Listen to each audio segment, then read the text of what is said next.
정부건 또 교회건 어떤 공동체건 좋은 일꾼이 너무나 필요한 그런 시대인 것 같습니다.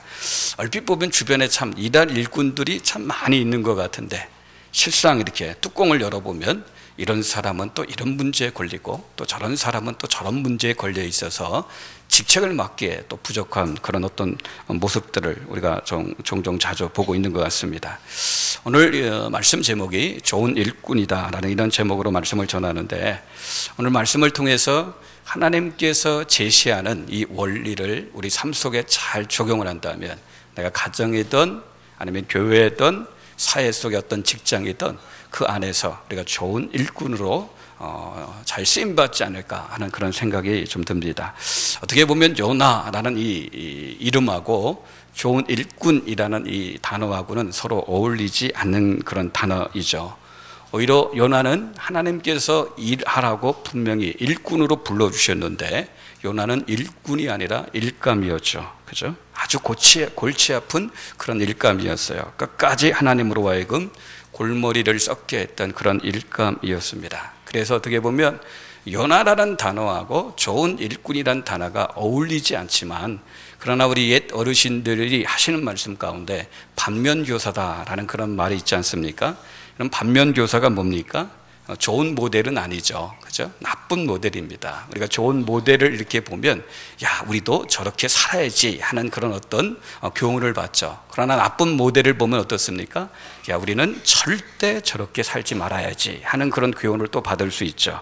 그러니까 이 요나는 좋은 모델이 아니라 반면교사로서 이 좋은 일꾼이 어떤 사람인지를 우리에게 보여주고 있는 그런 인물 중에 한 사람입니다.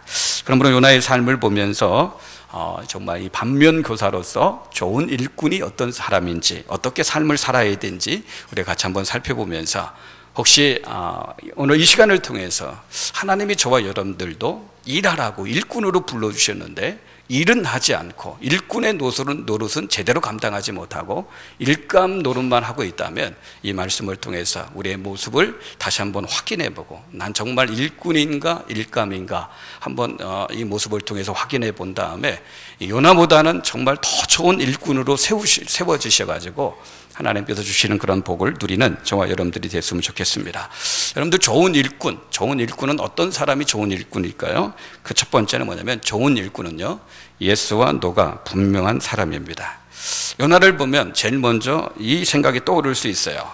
할 거면 분명하게 예스를 하는 거고요, 안 할 거면 분명하게 노를 하는 거죠. 가끔 이제 음식점에 가가지고 음식을 시킬 때가 있죠. 우리 김옥희 집사님 우리 식당을 하시는데, 예를 들어서 이제 오키네 집에 갔어요. 오키네 집에 가서 김치찌개 드실래요? 된장찌개 드실래요? 이렇게 물어봤단 말이에요. 그러면 대부분의 사람들이 어떻게 대답합니까? 어떻게 대답해요? 아무거나요. 그죠? 김치찌개 드실래요? 뭐 된장찌개 드실래요? 뭐 드실래요? 그러면 아무거나요. 그렇게 대답을 참 많이 해요. 그래서 전 그런 생각을 좀 해봐요. 앞으로 식당 하실 분들, 식당을 하고 있는 분들이든 식당을 하실 분이든 그 메뉴판에 분명히 제 1순위로 아무거나 그걸 딱 써놨으면 좋겠어요. 그래서 정말 그 아무거나 시키면 진짜 아무거나 갖다 주는 거예요. 메뉴판에 있는 대로 아무거나 하고 딱 있으니까 가격도 아주 비싸게 그 식당에서 제일 비싼 거 그냥 갖다 주고 그랬으면 좋겠다는 생각을 해봐요. 근데 사실 그래요. 인생을 살아갈 때 예스와 노를 분명하게 하고 산다는 거 절대 쉽지 않죠. 목사로서 저도 이렇게 성도 한 분 한 분들을 대할 때 예스와 노를 분명하게 말하는 것이 쉽지 않을 때가 참 많이 있습니다. 그래서 여러분들, 목사가 참 예스나 노를 분명하게 말하는 것이 쉽지 않은 그런 상황 가운데 목사가 자주 하는 말이 뭡니까? 그때 주로 대답하는 말이 뭐죠? 예, 기도해 보겠습니다. 그 말 위에는 어떻게 대답할 게 없더라고요. 예, 기도해 보겠습니다. 그래요. 근데 중요한 건 뭐냐? 여러분들, 여하튼 좋은 일꾼은요, 이 일을 하는 태도에 있어서 예스와 노가 아주 분명해야 됩니다. 지금 하나님께서 요나를 부르셔서 니느웨로 가라 그렇게 명령하셨어요. 이 명령을 처음 받았을 때 요나가 하나님 앞에 어떻게 대답한 것 같습니까, 여러분들이? 이 성경 본문에는 답이 안 나와 있지만 아마 요나는 처음에 하나님께서 너 니느웨에 가서 하나님의 복음을 외치라 그렇게 명령을 받았을 때 분명히 처음에는 예 했을 것 같아요. 가고 싶은 그런 마음은 전혀 없지만 지금 어느 안전입니까? 하나님 안전 아닙니까? 그러니까 대답으로는 예 하고 그렇게 대답은 했지만 그 다음엔 어떻게 했어요? 안 간 거예요. 도망을 친 거야. 아예 자기 마음속에 그런 의도가 있었다면 처음부터 하나님 저 싫습니다. 그 니느웨 인간들에게 하나님 말씀 전하는 거 싫습니다. 처음부터 분명히 노를 해야 되는데 대답할 때는 갈 것 같이 대답을 해놓고 나중에는 안 가버렸어요. 도망을 쳐버렸어요. 이런 일꾼은 절대 좋은 일꾼이 될 수 없습니다. 마태복음 21장에 보면 예수님께서 포도원 비유를 말씀하시죠. 어떤 아버지가 있는데 큰아들한테 얘기합니다. 야 아들아, 너 오늘 포도원에 가서 좀 일 좀 해라. 그랬더니 아들이 하는 말이 뭐예요? 예 아버지 가겠습니다. 그렇게 대답을 해요. 그리고 나서 어떻게 합니까? 그리고 나서 안 가버려요. 예수님께서 아마 이 포도원 비유를 이렇게 말씀하실 때 이 요나를 생각하지 않았을까, 그런 생각이 듭니다. 여러분들, 이 좋은 일꾼은 태도가 분명해야 되는 거예요. 예스면 예스, 아니면 노면 노. 그죠? 그래야지 그 일꾼을 보내든지 아니면 다른 일꾼을 세우든지 그렇게 할 거 아닙니까? 이런 면에서도 어떻게 보면 모세는 훨씬 더 하나님 앞에 솔직한 그런 일꾼이죠. 하나님께서 모세를 찾아와서 모세에게 명령했죠. 야 모세야, 너 지금 이스라엘 백성들이 애굽 땅에서 고통을 당하고 있는데 네가 애굽으로 들어가서 저 고통당하고 있는 네 백성을 좀 구원해라. 이렇게 하나님께서 말씀하셔요. 그때 모세는 아주 분명하게 대답을 합니다. 하나님 저 싫습니다. 노라고 아주 분명하게 얘기해요. 전 가기도 싫고 그럴 만한 자격도 전 없습니다. 그럴 만한 능력도 없으니까 저 말고 다른 사람 보내세요. 아주 분명하게 하나님 앞에 노를 이렇게 대답을 합니다.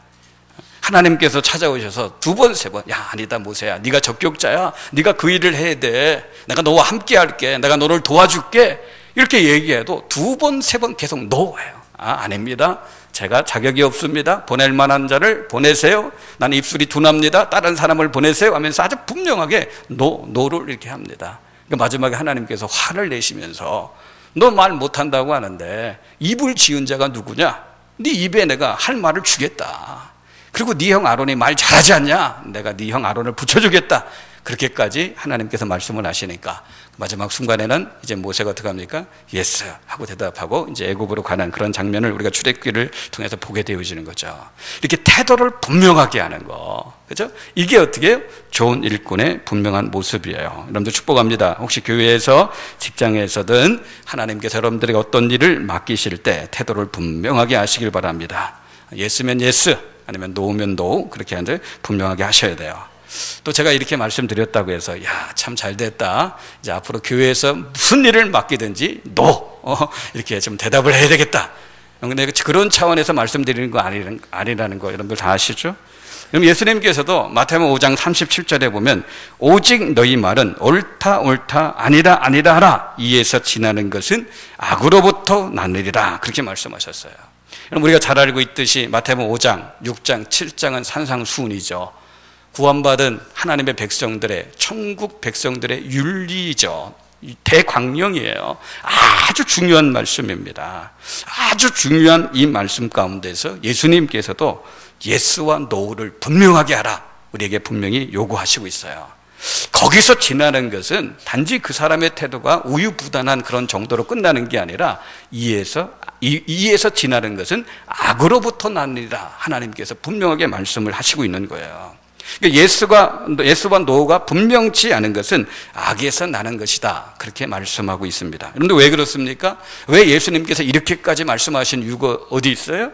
왜 태도를 분명하지 하지 못하는 게 왜 악에서부터 난다고 합니까? 여러분들 생각해 보세요. 예스와 노를 우리가 분명하게 정하지 못할 때 어느 경우가 주로 그렇습니까? 어느 경우에 주로 예스와 노를 우리가 분명하게 정하지 못하죠?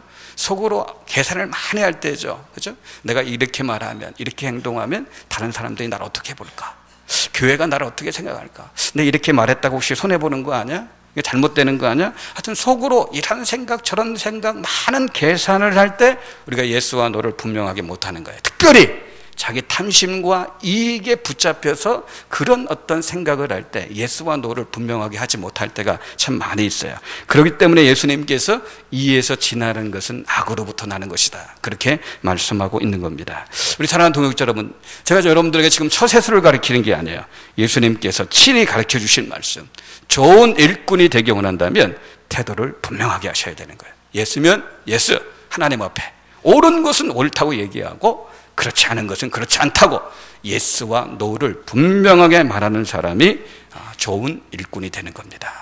다시 말씀드리지만 또 좋은 예스와 노를 분명하게 하라는 것은 여러분들이 자주 노를 이렇게 말하라는 그런 차원에서 여러분들에게 말씀드리는 게 아니라, 여러분 정말 주님이 맡기신 일이라면 믿음으로 아주 분명하게 예스라고 이렇게 받아들이라는 그런 차원에서 여러분들에게 이런 말씀을 드리는 겁니다. 좋은 일꾼, 예스와 노를 분명하게 합니다. 두 번째는, 좋은 일꾼은 또 어떤 일꾼이냐면 어떤 상황에서도 최선을 다하는 그런 사람입니다. 요나가 하나님 말씀 앞에 불순종해서 도망칩니다. 근데 도망치려고 하니까 욥바라는 항에 내려갔는데 마침 그때 어떻게, 오늘 성경에 보니까 마침 다시스로 가는 배가 딱 기다리고 있는 거예요. 그 배는요, 오늘날 얘기하면 국내선이 아니에요. 국제선이에요. 지금이야 뭐 국제선도 하루에 한 번, 두 번 있는 그런 경우가 참 많지만, 성경 당시에는 이 국제선 정도는요, 한 달에 한 번 있을까 말까, 한 달에 한두 번 있을까 말까 한 그런 배편인데, 이 요나가 하나님 명령에 불순종해서 욥바항으로 딱 내려갔는데 마침 한 달에 한 번 있을까 말까 한 다시스로 가는 배가 딱 기다리고 이런 거예요. 그러니까 요나가 무슨 생각을 해요? 역시 하나님의 인도는 바로 여길 거야, 그런 생각을 분명히 가졌어요. 여러분도 여기 간단한 교훈 하나 짚고 넘어갔으면 좋겠는데, 우리가 신앙생활하면서 하나님의 인도를 받는 경우가 있어요. 여러분, 하나님의 인도를 받을 때 절대 환경적으로 인도를 받으면 안 됩니다. 물론 환경으로 하나님이 인도하시는 경우가 있지만, 하나님의 인도를 받을 때 하나님 말씀보다 환경을 더 우선시하면 안 돼요. 요나는 분명히 하나님의 말씀을 통해서 먼저 인도받았어요. 저 큰 성읍 니느웨에 가서 하나님의 말씀을 전하라는 분명한 하나님의 인도가 있었어요. 이 하나님의 말씀의 인도를 먼저 중요하게 생각해야지, 환경이 딱 열린다고 해서 이게 하나님의 인도다 생각하면 큰 낭패 당합니다. 하나님께서 환경으로 우리를 인도하실 수도 있고 그렇지 않을 수도 있어요. 그렇기 때문에 언제든지 신앙생활하면서 우리에게 정말 중요한 것은 환경의 인도가 아니라 언제나 말씀의 인도입니다. 요나가 했던 실수 중에 가장 큰 실수 중에 한 가지가 뭐냐면, 말씀으로 하나님 앞에 인도함 받은 게 아니라 환경으로 인도함 받은 거죠. 그러니까 다시스로 가는 배가 딱 있으니까, 한 달에 한 번 있을까 말까 한 그 배가 딱 있으니까 역시 하나님께서 준비하셨지 하고 이제 다시스로 도망을 친 거예요. 그런데 무슨 일이 벌어집니까? 얼마 가지 않아 큰 강풍이 일어나는 거죠. 큰 강풍이 일어납니다. 그래서 어떻게 해요? 살기 위해서 그 배에 탔던 많은 사람들이 자기가 믿고 있는 신들의 이름을 부르고, 또 배를 가볍게 하기 위해서 각자 짐들을 다 바다에 던집니다. 우리가 생각할 때 이 강풍이 막 이렇게 불면 배가 이렇게 무거울수록 무게 중심을 다 잘 잡을 것 같죠? 그런데 항해를 해본 분들은요, 이 강풍이 불면 불수록 배가 가벼운 게 좋대요. 그래서 어떻게 해요? 짐들을 다 버리는 거예요. 지난주 오후 예배 때 우리 사도행전 27장 말씀을 같이 봤잖아요. 사도 바울이 죄수로 이제 체포돼서 로마로 이렇게 환송이 되는데, 유라굴로라는 아주 큰 강풍을 만나잖아요. 그때 이 선원과 손주들, 이 선장이 했던 일이 뭡니까? 배에 있던 짐들을 다 바다에 던지죠.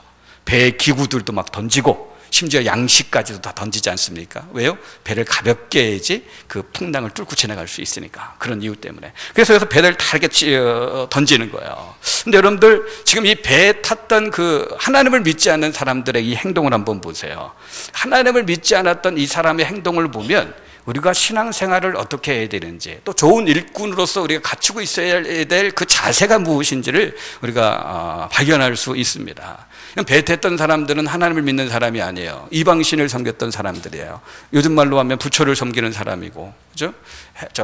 햇님을 섬기고, 별님을 섬기고, 달님을 섬기고, 부엌신을 섬기고, 장독대 위에 있는 신을 섬기고, 뒷간신을 섬기고, 하여튼 그런 신을 섬겼던 사람들이에요. 이게 큰 풍랑을 만나니까 이들이 하는 그 행동이 어떤 행동을 합니까? 제일 먼저 뭐를 해요? 자기가 믿고 있는 신들의 이름을 불러가면서 기도하기 시작하죠. 아이고, 부처님 살려주십시오. 이 큰 풍랑 때문에 죽게 됐으니까, 부처님, 햇님, 달님, 별님, 부엌신이요, 장독신이요, 뒷간신이요, 우리를 제발 살려달라고 지금 어떻게 기도를 하고 있죠. 근데 기도하는 거로 끝나지 않죠. 기도하고 나서 그들이 또 무슨 행동을 합니까? 배에 있는 모든 짐들을 어떻게 해요? 다 바다로 집어 던집니다. 여러분들, 이 행동, 이방신을 섬기고 있는 이 사람들이 하고 있는 그 행동은요, 하나님을 믿는 사람들이 아니지만 이 행동이 신앙생활은 어떻게 해야 되는지, 좋은 일꾼이란 어떤 사람인지를 우리에게 이야기를 해주고 있는 거예요. 여러분들 신앙생활을 어떻게 해야 됩니까? 우리가 인생 살다 보면 정말 큰 풍랑을 만날 때가 있죠. 어려운 일 만나고 힘든 일 닥칠 때가 있는데, 그때 내가 신앙을 갖고 있는 사람이라면, 하나님을 믿는 사람이라면 제일 먼저 기도부터 해야 되는 거죠. 하나님 살려주십시오. 나를 이 기가 막힐 웅덩이와 수렁에서 나를 좀 구원해 주십시오. 하나님 앞에 기도부터 하는 거죠. 근데 기도하고 끝나면 안 되는 거예요. 여러분, 기도만 하고 끝나면 그거 신앙생활 아닙니다.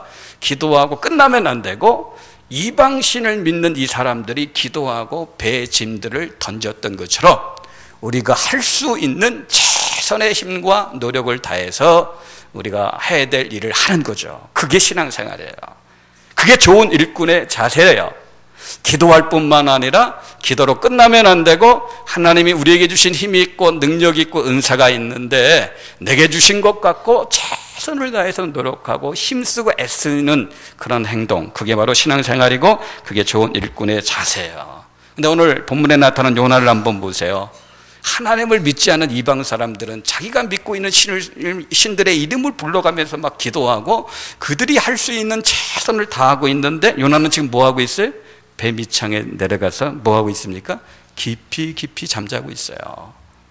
여러분, 이런 상황에 어떻게 잠이 옵니까? 근데 요나는 잠을 자고 있어요. 어떻게 보면 요나는 2번 도망친 것과 똑같아요. 하나님의 명령에 불순종해서 다시스로 도망친 게 첫 번째 도망이고, 두 번째는 배 밑창에 들어가서 깊은 영적인 잠, 침체의 그런 잠 속으로 들어간 거, 이 두 번째 도망입니다. 그럼 잠자고 있는 요나의 그런 잠을 보면 이건 보통 잠이 아니에요. 어떻게 보면 특이한 잠입니다. 피곤해서 자는 잠이 아니에요. 이건 영적으로 깊은 침체에 빠져서 자는 잠이고, 자기 양심의 고통을 무마하기 위해서, 양심의 고통을 피하기 위해서 억지로 자는 그런 잠이죠. 이런 잠은 절대 평안할 수 없습니다. 절대 평안을 누리는 그런 잠이 될 수가 없어요. 그럼 신약성경에 넘어오면 같은 풍랑에서도 주무신 분이 있죠. 누가 주무십니까? 풍랑을 만나서 예수님께서 주무시죠. 제자들은 그 풍랑 때문에 죽을 것 같아서 막 두려워하며 공포에 떠는데 예수님께서는 배의 고물을 베시고 주무셔요. 그때 그 예수님의 잠은 어떤 잠입니까? 깊은 평안의 잠이에요. 폭풍까지도 흔들 수 없는 깊은 평안 가운데 주무시는 그런 잠이죠. 사도행전 12장에 보면 사도 베드로도 그렇죠. 내일 처형당해요. 야고보가 순교를 했고 이제 내일 베드로도 처형을 당하는데, 그 전날 밤 이 베드로가 감옥에서 어떻게 합니까? 쿨쿨 잠을 잡니다. 천사가 와서 흔들어 깨워도 안 일어나요. 나중에는 어떻게 해요? 발로 이제 찾아요. 옆구리를 찾아요. 하도 안 일어나니까 발로 옆구리를 찰 정도로. 그만큼 베드로도 내일 순교를 당하는데, 내일 죽는데도 이 감옥 안에서 깊은 평안의 잠을 자는 거죠. 근데 요나가 잤던 잠은 그런 잠이 아니에요. 평안한 잠이 아니라 영적으로 깊이 침체돼서 양심의 고통을 무마시키고 피하기 위해서 억지로 취하는 그런 잠, 평안도 없고 기쁨도 없는 그런 잠이죠. 여러분들, 저와 여러분들 혹시 어떤 잠을 주무시고 있는지 모르겠어요. 정말 예수님처럼 베드로처럼 평안한 어떤 상황과 환경에 들어가도 이 평안과 기쁨을 누리는 그런 잠을 주무시는지, 아니면 영적 침체 속에 푹 빠져가지고 하나님께서 우리 양심을 말씀으로 자꾸 건드리는데도 불구하고 그 말씀을 이렇게 거부하고 그 양심의 고통과 찔림을 무마하기 위해서 억지로 그냥 평안도 없고 기쁨도 없는 그런 잠을 자고 있는지. 참 어떻게 보면 이해하기 힘든 잠 중에 한 가지가 뭐냐면 예배 시간에 자는 분들. 이거 참, 그 잠은 도대체 어떤 잠일까요? 이게. 근데 나중에 제가 결론을 내렸어요. 예배 시간에 주무시는 분들은 평안해서 주무시는 분이다. 그래서 저는 안 깨우기로 했어요. 얼마나 편안하면 예배 시간에 주무실까, 그런 생각이 들어서 안 깨우기로 했어요. 여하튼 여러분들, 중요한 것은 오늘 이 요나의 그런 모습을 이렇게 보면서, 요나의 모습을 보면서 하나님의 일꾼은 정말 기도하고 할 수 있는 일을 하는, 정말 최선을 다하는 그런 모습이 있어야 되는데 요나는 그렇지 못했다는 거죠. 여러분들, 이게 하나님의 일꾼이 이게 최선을 다하지 못하면 어떻게 됩니까? 주위 사람들에게 책망을 받게 되죠. 이 요나서를 볼 때 참 희한한 거, 이 선장이 참 희한한 사람이다라는 생각이 들어요. 아니 어떻게 지금 막 큰 풍랑이 막 일어가지고 배가 막 뒤집어지는데 그 배 탔던 사람들이 많이 있을 텐데 그 중에 어떻게 요나가 없다는 것을 알아봤을까? 그 많은 사람들 가운데. 그리고 그 와중에 이 갑판에서 진두지휘를 해야 될 선장이 어떻게 또 배 밑창까지 내려가서 요나를 막 흔들어가지고 깨워가지고 요나를 이렇게 배 위로 이렇게 데리고 올라올 수 있었을까? 그리고 요나한테 당신 지금 뭐 하는 거냐? 지금 당신 잠잘 때냐? 정신 차려라. 당신이 믿고 있는 신에게 좀 기도해야지. 다른 사람들 봐라. 다 이렇게 기도하고 난리를 치고 있는데 편하게 잠자고 있을 때냐 하면서 호되게 꾸중하는 그런 장면을 보게 되어지는 거죠. 여러분들, 저와 여러분들의 인생도 마찬가지예요. 혹시 저와 여러분들이 우리 주위 사람들에게 이런 어떤 책망과 이런 어떤 비판을 받고 있다면 각성하셔야 되는 거예요. 당신 지금이 어느 때인 줄 아냐? 정신 차려라. 기도 좀 해라. 그런 어떤 소리를 듣고 있다면 여러분 각성하는 모습이 우리 가운데 있어야 되는 거예요. 좀 지났는데요. 제가 그런 소식을 이제 들은 적이 있어요. 어떤 큰 교회예요. 정말 큰 교회인데 이 목사님 측하고 이 장로님 측하고 이제 갈라져서 이제 싸움을 하는 거예요. 근데 결국 해결이 안 되니까 이제 세상 법정까지 이제 갔습니다. 이제 세상 법정까지 갔는데 그 재판을 진행하는 판사가 누구냐면 불교 신자예요. 이제 불교 신자가 그 재판을 이제 진행합니다. 한쪽은 이제 목사님 측, 한쪽은 이제 장로님 측, 서로 잘못했다고 서로 막 비판하고 막 그러는 거죠. 근데 그 판사가 그 재판을 진행하면서 가만히 이게 들어보는 거예요. 목사 측 이야기도 들어보고 장로 측 이야기도 다 들어보고 이 판사님 방으로 이 양측을 불렀어요. 목사님 측 대표들, 장로님 측 대표를 이렇게 불러가지고 목사님, 장로님 좀 서로 화해하세요. 서로 좀 사랑하세요. 지금 이걸 누가 하고 있어요? 목사가 하고 있는 게 아니라 장로가 하고 있는 게 아니라 누가 하고 있다고요? 불교 신자가 목사님 측 부르고 장로님 측 부르고 서로 화해하세요. 서로 사랑하세요. 아니 예수님이 서로 사랑하라고 했잖아요. 서로 화해하라고 했잖아요. 그러니까 서로 사랑하고 화해하시고 뭐 이런 문제 가지고 재판까지 갑니까? 그렇게 이야기를 했다는 이야기를 들었어요.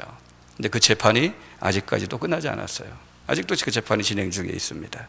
여러분들, 우리가 제대로 못 살면 불교 신자들한테, 세상 믿지 않는 사람들한테 설교 들어야 되는 거예요. 우리가 그럴 수 있습니다. 사랑하는 동역자 여러분, 신앙생활 어떻게 해야 됩니까? 어떻게 좋은 일꾼이 될 수 있어요? 최선을 다해 기도하고 그리고 하나님이 주신 능력으로 최선을 다하면서 사는 것입니다. 그래서 어떤 분이 그런 말을 했어요. 기도할 때는 그 모든 문제의 해답이 하나님께 달린 것처럼 목숨 걸고 기도해라. 목숨 걸고 기도해라. 그리고 기도에 무릎을 피고 일어설 때는 그 모든 문제 해답이 너에게 달린 것처럼 최선을 다해서 노력해라. 이것이 바로 좋은 일꾼의 자세입니다. 목숨 걸고 기도하고 그리고 어떻게 해요? 최선을 다해서 우리에게 주어진 역할을 감당하는 것. 이게 바로 좋은 일꾼이라는 거예요. 세 번째로 여러분들, 좋은 일꾼은 또 누구냐? 책임질 때 책임지는 일꾼이죠. 일을 하다 보면 일이 잘 될 때도 있지만 일이 잘 안 될 때도 있어요. 자기 능력이 부족하든지 자기 열심이 부족하든지 덕이 부족하든지 그래서 일이 이렇게 그르칠 때가 있죠. 안 될 때가 있어요. 그럼 그때 어떻게 하라고요? 책임질 때는 책임지는 거죠. 구차하게 변명하고 둘러대는 것이 아니라 책임져야 될 때는 책임지는 모습. 그럼 지금 요나 때문에 배에 같이 탔던 사람들이 큰 풍랑을 만났어요. 그래서 이 풍랑이 왜 만나게 됐는지 제비를 뽑아요. 이것도 참 신기해요. 풍랑 만날 때마다 제비를 뽑았을까요? 근데 이때 왜 제비를 뽑았는지 몰라요. 근데 선장이 제비를 뽑고 선원들과 이야기하면서 제비를 뽑기로 결정을 했어요. 그리고 이 요나가 배 밑창에 그냥 자고 있었다면 자기들끼리 아무리 제비 뽑았자 안 나와요. 근데 밑창에 내려가서 또 요나를 끄집어 올라와가지고 요나도 같이 이제 제비를 뽑지 않습니까? 근데 이 요나가 뽑히잖아요. 그래서 그 선장이 물어보죠. 네가 누구냐? 무슨 짓을 내느냐? 그러자 어떻게 해요? 이 요나가 이실직고를 합니다. 이실직고예요. 그러면서 하는 말이 12절 말씀 보세요. 1장 12절에 보면 그가 대답하되 나를 들어 바다에 던지라. 그리하면 바다가 너희를 위하여 잔잔하리라. 너희가 이 큰 폭풍을 만난 것이 나 때문인 줄을 내가 아노라 하니라. 그런데 얼핏 보면 요나가 지금 책임지려고 하는 것처럼 보여요. 그죠? 자기 때문에 이 큰 풍랑을 만났으니까 자기를 바다에 던져라. 내가 죽으면 이 문제 해결되니까 나를 어떻게 바다에 던지라. 이 책임지는 것 같은 그런 어떤 행동을 하는 것처럼 보이죠. 근데 여러분들 과연 이 요나의 모습이 정말 책임지는 그런 행동일까? 정말 이 요나가 이 문제에 대해서 자기가 책임지려고 했다면 왜 주변 사람들에게 나를 들어 바다에 던지라고 했을까요? 여러분들 주변 사람들에게, 주위 사람들에게 나를 들어 바다에 던지라 그렇게 얘기했을 때 그 배에 탔던 다른 사람들이 어떻게 행동합니까? 오냐 잘됐다 하고 바다에 던집니까? 어떻게 먼저 행동하죠? 그 13절 보세요. 그러나 요나가 나를 들어 바다에 던져라 이렇게 얘기했는데 그러나 그 사람들이 힘써 노를 저 배를 육지에 돌리고자 하다가 바다가 그들을 향하여 점점 더 흉흉함으로 능히 못 찬지라. 사람 죽이는 일인데 누가 선뜻 나설 수 있겠습니까? 아무도 못 나서는 거예요.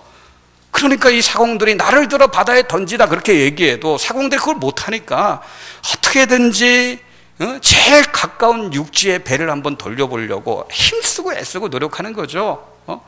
그러다 안 되는 거예요. 그러니까 여러분들 요나가 정말 책임질 마음이 있었다면 그 사공들한테 나를 들어 바다에 던지자 그렇게 말하면 안 되죠. 지가 스스로 바다에 뛰어들어야죠. 다른 사람들한테 그렇게 말하면 안 되고 정말 자기가 책임지려고 하면 자기 스스로 바다에 빠져야 되는 거예요. 그리고 요나가 정말 책임지려는 그런 마음이 있다면 물고기 뱃속에 들어가서 회개하면 안 되는 거고, 물고기 뱃속에 들어가서 회개하면 안 되고 이 가판 위에서 회개해야 돼요.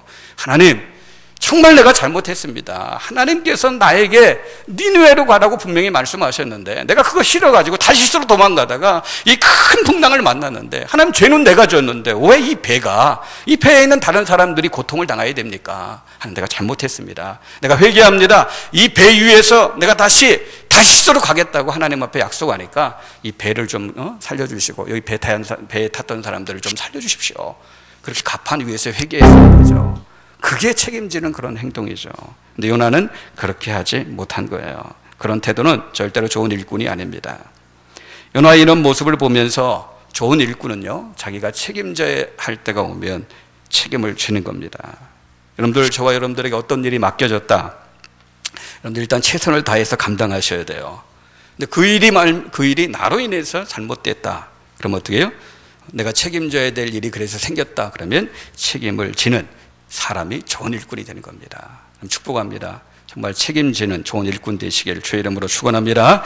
하나 더 보면요, 1장에도 나타났지만 앞으로 이제 2장, 3장, 4장을 우리가 같이 봤고요. 2장, 3장도 같이 이제 보려고 하는데 1장에도 있고 2장, 3장 계속 반복해서 나오는 모습인데, 여러분, 좋은 일꾼은 무엇을 하든지 간에 그 일을 사랑으로 하는 일꾼입니다.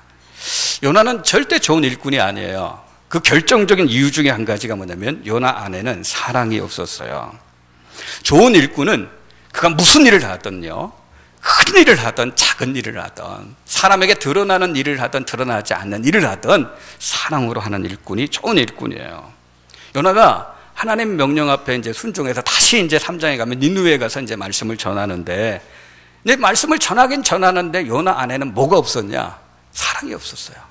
니느웨를 향한 그 사랑이 요나 마음에는 없었습니다. 여러분들, 사랑 없이 일하면 어떤 탁월한 열매를 맺는다고 할지라도 하나님 앞에 절대 좋은 일꾼이 될 수 없습니다. 요나는 정말 탁월한 열매를 맺었죠. 한 번 설교로 12만 명이 회개를 했으니, 한 번 설교했는데 12만 명이 회개했으니 얼마나 큰 능력입니까? 얼마나 큰 열매입니까? 이렇게 탁월한 열매를 맺었음에도 불구하고, 아니 12만 명이 아니라 120만 명이 회개하고 돌아왔다 할지라도 요나 안에는 사랑이 없었기 때문에 하나님을 절대 기쁘시게 할 수 없어요. 하나님 앞에 절대 좋은 일꾼이라고 인정받을 수가 없게 되어지는 거예요. 여러분들, 아무리 큰 일을 하고 정말 탁월하고 풍성한 열매를 맺는 놀라운 업적과 성취를 남긴다 할지라도 그 안에 정말 사랑이 없으면요, 그거는 정말 어떻게 보면 하나님 앞에 쇼한 거에 불과합니다. 그렇기 때문에 하나님께서 절대 칭찬하지 않는 거예요. 절대 좋은 일꾼으로 하나님이 인정하지 않는 겁니다. 우리가 잘 알고 있는 고린도전서 13장, 사랑장이죠. 근데 여러분, 이 사랑장을 한번 보세요. 구조 자체가 우리에게 아주 중요한 교훈을 줍니다. 이 13장이 어디 위치하고 있어요? 12장과 14장 사이에 13장이 위치하고 있습니다. 그럼 12장이 무슨 장입니까? 은사장이에요, 은사장. 14장도 무슨 장이에요? 은사장이에요. 은사와 은사를 이야기하는 그 가운데 사랑장이 들어가고 있어요. 그럼 은사는, 하나님이 이 은사는 누구한테 줘요? 은사를 누구한테 줘요? 일꾼한테 줍니다. 하나님이 부르셔서 일시큰 일꾼에게, 일감 노릇하는 사람 말고 정말 일을 하는 일꾼들에게 하나님께서 은사를 줘요. 하나님께서 일꾼에게 은사를 주시는데 그 은사와 은사 가운데, 은사와 은사장 가운데 사랑장이 들어있다는 것은 이 고린도전서 13장은 누구한테 직접적으로 주시는 말씀이냐면 하나님이 불러 세우신 일꾼들에게 주시는 말씀이에요. 일꾼들에게 주시는 말씀이에요. 일하라고 불러서 일꾼으로 세우신 그 일꾼들에게 분명하게 주는 말씀이 사랑이에요.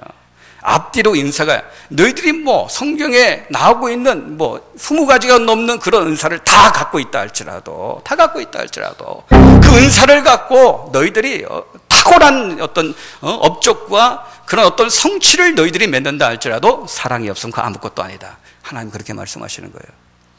그래서 여러분들 고린도서 13장 1절 한번 보세요. 고린도서 13장 1절 보면 내가 사람의 방언과 천사의 말을 할지라도 사랑이 없으면 소리나는 구리와 울리는 꽹과리가 되고, 사람의 방언, 천사의 말, 정말 어떤 분은요 연설을 하던 강연을 하던 설교를 하던 사람들이 정말 쏙 빠져들 정도로 참 잘하는 분들이 있죠. 정말 아름답게, 정말 멋있게, 정말 논리적으로 그리고 재미있게 이야기하는 분들이 참 많은데, 아무리 천사와 같이 아름다운 말을 할지라도 사랑 없으면 오히려 시끄러운 소음에 불과하다, 그렇게 말씀하셔요. 2절에 보면요, 내가 예언하는 능력이 있어 모든 비밀과 모든 지식을 알고 또 산을 옮길 만한 모든 믿음이 있을지라도 사랑이 없으면 내가 아무것도 안 해요. 예언하는 능력이 있어 창세기부터 계시록까지 하나님의 말씀을 모르는 게 없고, 정말 그 말씀을 다 잘 알고 있어도, 심지어 산을 옮길 만한 믿음이 있다 할지라도, 제가 수요일날 마가복음 강의할 때 이야기한 것처럼 정말 북한산을 들어 한강에 빠뜨릴 정도로 그런 어떤 초자연적인 어떤 역사를 행하는 믿음이 있다 할지라도, 인간적으로 생각하기에 불가능한 그런 기적을 행하는 믿음이 있다 할지라도 사랑이 없으면 아무것도 아니다. 그럼 하나님이 보는 눈하고 인간이 보는 눈이 틀린 거예요. 정말 인간의 힘과 능력으로 되어질 수 없는 어떤 초자연적인 기적과 표적을 행한다 할지라도, 주변 사람들이 다 와 한다 할지라도 사랑이 없으면 그거 아무것도 안 해요. 그럼 차라리 진짜 여러분 사랑으로 설거지 하나 하는 것이 사랑 없이 초자연적인 기적 행하는 것보다 훨씬 낫다는 겁니다. 하나님 그렇게 말씀하시는 거예요. 3절 한번 계속 보세요. 내가 내게 있는 모든 것으로 구제하고 또 내 몸을 불사르게 내줄지라도 사랑이 없으면 내가 아무 유익이 없느리라. 여기 구제하는데 뭐 자기의 것 한 10%를 이렇게 나눠주면서 구제하는 것도 대단한 거죠. 그래 뭐 20% 더 대단하죠. 아니 절반을 다 나눠주는 것도 이게 정말 대단한 거죠. 자기가 소유물의 절반을 막 나누면서 구제하는 게 정말 대단한데, 여기 보니까 10%도 아니고 20%도 아니고 절반도 아니고 뭐예요? 내가 내게 있는 어떻게 모든 것으로 구제한다. 모든 걸 다 나눠주는 거죠. 심지어 내 몸을 불사르게 내어준다 할지라도 사랑이 없으면 아무 유익이 없다. 그래서 여러분들 좋은 일꾼은 큰 일을 하든 작은 일을 하든, 정말 드러나는 일을 하든 드러나지 않는 일을 하든, 그죠? 그 일을 사랑으로 하는 일꾼입니다. 정말 축복합니다. 좋은 일꾼 되시기를 주의 이름으로 축복합니다. 축복합니다. 예. 요나는 이처럼 반면교사로서 우리에게 좋은 일꾼이 어떤 사람인지를 이렇게 보여주지만, 이 요나를 추적하시고 요나를 찾아오시고 요나를 빚으시는 그 하나님의 모습을 보면 이와 똑같은 모습이 그대로 나타나는 거예요. 요나는 도망치지만 하나님은 추적하시죠. 하나님은 태도를 분명하게 하신 거예요. 네가 도망쳐도 난 반드시 너를 들어 쓰겠다. 태도를 분명하게 하신 거예요. 그 하나님은 최선을 다하십니다. 요나가 도망치지만, 그래서 큰 풍랑을 보내지만 요나의 생명 손가락 하나 다치지 않도록 하나님께서 최선을 다해서 요나를 돌봐주셔요. 그가 배 밑창에 내려가 잠을 잤지만 그 순간에도 하나님은 졸지도 않고 주무시지도 않고 요나의 일구서이투족을 다 보고 계시는 거죠. 요나가 사람들에 들려서 바다에 빠졌을 때 물고기를 하나님이 예비하셔서 죽지 않도록 어떻게 타이밍에 딱 맞도록 이 물고기가 요나를 삼키게 하죠. 아마 제가 생각할 때는 물고기가 갑자기 어디에서 나타난 게 아니라 이미 하나님께서는 요나가 배를 타고 출발할 때부터 그 뒤를 졸졸졸 따라가게 했을 거예요. 큰 물고기를 하나님이 시켜서 너 저 배 따라가고 있고, 요나가 빠지는 그 순간 네가 이제 삼켜라. 그러니까 하나님은 그 요나를 향해서 최선을 지금 다하고 있는 겁니다. 그 하나님은 책임을 지십니다. 요나도 책임져요. 도망치고 불순종하는데 다시 돌이켜서 회개하고, 여전히 불평하지만 끝까지 하나님이 일꾼 만드실 때까지 요나를 책임져 주셔요. 완악한 니느웨 백성들도 책임져 주시죠. 또 하나님은 어떻게 사랑으로 일을 하시는 거죠? 요나서를 읽어보면 구구절절 요나를 향한 하나님의 사랑이 드러나요. 그리고 죄악으로 악독이 가득한 니느웨 백성들을 향한 하나님의 사랑이 구구절절 드러나는 거예요. 그러니까 하나님께서는 하나님의 모습을 통해서 이 하나님을 섬기는 일꾼들, 하나님이 불러 세운 그 일꾼들이 어떻게 그 일을 감당해야 될지를, 야 너희들 나처럼 하면 돼, 내가 하고 있는 것처럼 나를 따라하면 돼, 내가 요나를 위해서 일하는 것처럼, 내가 내 나라를 위해서 일하는 것처럼 내 모습 그대로 너희들 배우고 내가 했던 대로 하면 돼. 그 모습을 하나님께서 저와 여러분들에게 말씀해 주고 있는 거죠. 이 좋으신 하나님 때문에 저와 여러분들도 반드시 좋은 일꾼으로 세워질 줄 믿습니다. 믿습니다. 축복합니다. 혹시 오늘 말씀을 듣는 이 가운데 하나님이 정말 가정에서든 직장에서든 교회에서든 내가 속한 공동체에서 하나님의 일 감당하라고 일꾼으로 세워주셨는데 일꾼 노릇 제대도 못하고 일감 노릇만 하고 있다면 정말 회개하고 그런 삶을 청산하고 정말 이 시간 다시 한번 우리 마음속에 다짐하고 결단하는 모습이 있어서 하나님, 내가 요나보다는 정말 더 좋은 그런 일꾼으로 내가 세워지기 원합니다. 그래서 하나님 나라를 위해서 내게 맡겨진 그 일 잘 감당해가지고 하나님 앞에 가서 상급받고 칭찬받는 그런 일꾼 되기 원합니다. 그렇게 소원하시고 그 믿음대로 되시는 저와 여러분들 되시길 다시 한번 주님의 이름으로 축복합니다. 기도하겠습니다.